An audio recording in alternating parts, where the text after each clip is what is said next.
नमस्कार, मी संयोगिता आणि आपण पाहता चाळीसगाव डांगांची ओळख सुराज्य मराठी। पाहुयात आजची घडामोड।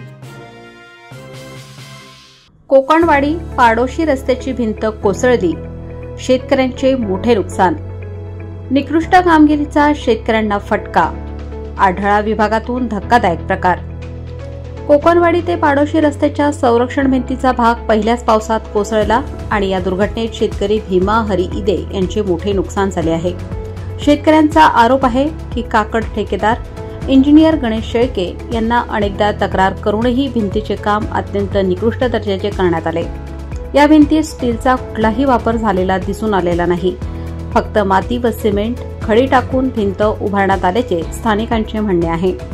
भिंत कोसळून शेतातील पिकांचं व बांधाचं मोठं नुकसान झालं असून प्रशासनाने तात्काळ पंचनामे करून नुकसान भरपाई द्यावी अशी मागणी संतप्त शेतकऱ्यांनी केली आहे।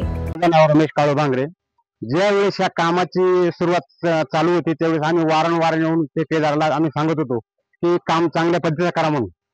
त्यावेळेस त्यांनी हो हो म्हटले, पण त्यांनी काम काय बरोबर केलं नाही।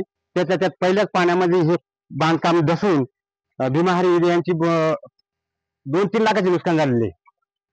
त्यांच्या शेतामध्ये दगडी वाहून गेलेत, माती वाहून गेले।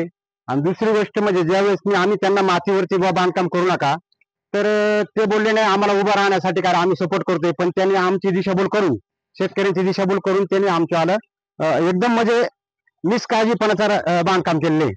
त्यात आता हे बघा, ते पहिल्याच पाण्यामध्ये कोसळून गेले खाली। आणि आता पण त्यांनी काहीतरी फुटूमुतूर करायचे काम चालू होती। आणि जे काम राहिले ते पण आता पुढच्या मोठा अवकाळी पाऊस जर झाला तर ते पण राहते ना, आमची येण्या जाण्याची एकदमच अडचण होते। दुसरी गोष्ट, कोकणवाडी ते पाडोशी पूर्णपणे म्हणजे असा रस्ता दाबलाच नाही त्यांनी। आणि त्यात आम्ही डांबरचं प्रमाण त्यांना बोललो का जरा जास्त प्रमाणामध्ये मारायचं नाही म्हणून आम्हाला जे सांगितलंय त्याच हिशोबाने आम्ही टाकतोय। दुसरी गोष्ट, आम्ही ज्यावेळेस गटार या ठिकाणी म्हणजे आम्हाला पावसाळ्यामध्ये अनेक अडचणी येतात, तर आम्ही बोललो का 5 फुटाची गटार काढून द्या, फक्त आमची एवढीच अडचण आहे। सुरुवातीपासून आमची तक्रार होती, पण जेणेकरून त्यांना काय माहिती का, ते कामगार लोकांना सांगायचे का बाबा कोणी काही बोललं तरी कोणाचं काय ऐकायचं नाही, असं ठेकेदार सांगायचे। त्यातलं तर तुम्हाला सांगतो, आमच्या शेतकऱ्यांनी त्या माणसाला सुद्धा समजावून सांगितलं का असं करू नका, का आमची लय नुकसान झालेले। आणि वरचा बांध तोडून वरच्या बांधामध्ये गटार काढले तर त्या माणसाची कमीत कमी तुम्हाला सांगतो 5-50 हजार वरच्या साईडला नुकसान झाले आणि खाली तर 2-2.5-3 लाखाचे नुकसान झाले। तर माझी अशी यांना विनंती आहे का त्या शेतकऱ्याची भरपाई तर करूनच द्यावा, पण आमचा रस्ता पूर्णपणे चांगला झाल्याशिवाय आम्ही पुढे काम करून देणार नाही। यावेळी भीमा इदे, लक्ष्मण इदे, दशरथ जाधव, तुकाराम जाधव, वाळीबा जाधव, रमेश भांगरे, नारायण मुरकुटे, माजी सरपंच रामचंद्र मुरकुटे, मच्छिंद्र भांगरे, ग्राम रोजगार सेवक प्रकाश मुरकुटे आदी उपस्थित होते।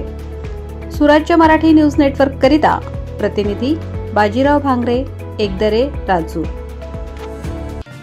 आपल्या सुराज्य मराठीच्या YouTube चॅनलला सबस्क्राइब करायला विसरू नका।